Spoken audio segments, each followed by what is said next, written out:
Hello guys, welcome to ఆ YouTube channel passion Visio. నేను మీ Rahul. So చాలా మంది అడుగుతున్నారు, సో మేనేజ్మెంట్కి ఫీ ఎంత ఉంటుంది చెప్పండి అని చెప్పి.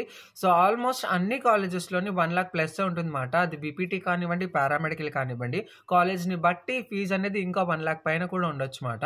అండ్ సపరేట్గా ట్యూషన్ ఫీజే కాకుండా మళ్ళీ మనం హాస్టల్ ఉంటే హాస్టల్ ఫీజు కట్టుకోవాలి, మెస్ ఉంటే మెస్ ఫీజు కట్టుకోవాలి, ఇంకా దాని తర్వాత బుక్స్ ఫీ, యూనిఫామ్, ఇంకా ఆల్టర్నేటివ్ ఇంకా బోల్డ్ ఉంటూ ఉంటాయి మాట ఇంకా ఫీజెస్ అయితే.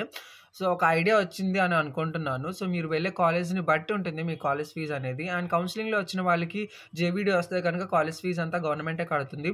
లేదు అని అనుకుంటే కౌన్సిలింగ్లో సీట్ వచ్చి మీకు స్కాలర్షిప్కి నాట్ ఎలిజిబుల్ అయితే కనుక మీకు ఒక తక్కువ అమౌంట్ అనేది ఉంటుందన్నమాట. అంటే కన్సెషన్ ఇస్తుంది యూనివర్సిటీ మీకు. సో దాన్ని బట్టి మీరు ఫీ ఇంత అని చెప్పి మీరు కట్టుకోవాలి.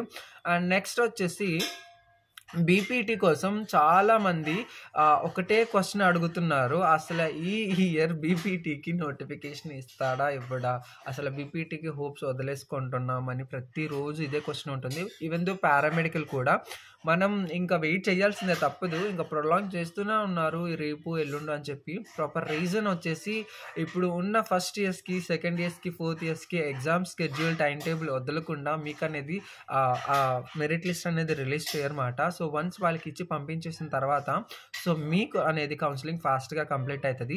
మెయిన్ రీజన్ అయితే ఇది మాట. అప్పటి వరకు ఓపికతో వెయిట్ చేయండి.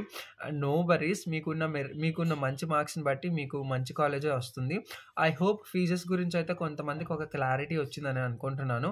అండ్ మేనేజ్మెంట్లో ఎవరైతే జాయిన్ అవ్వాలి, బీపీటీ కానీ పారామెడికల్ కానీ అవ్వాలి అనుకుంటున్నారో ఇప్పుడు వెళ్ళి జాయిన్ అవ్వచ్చు, అడ్మిషన్స్ తీసుకోవచ్చు. అన్ని కాలేజెస్లోనే అడ్మిషన్స్ ప్రాసెస్లో ఉన్నాయి, కానీ కొన్ని టాప్ కాలేజెస్లోనే అడ్మిషన్స్ ఆల్రెడీ అయిపోయినాయి మేనేజ్మెంట్కి.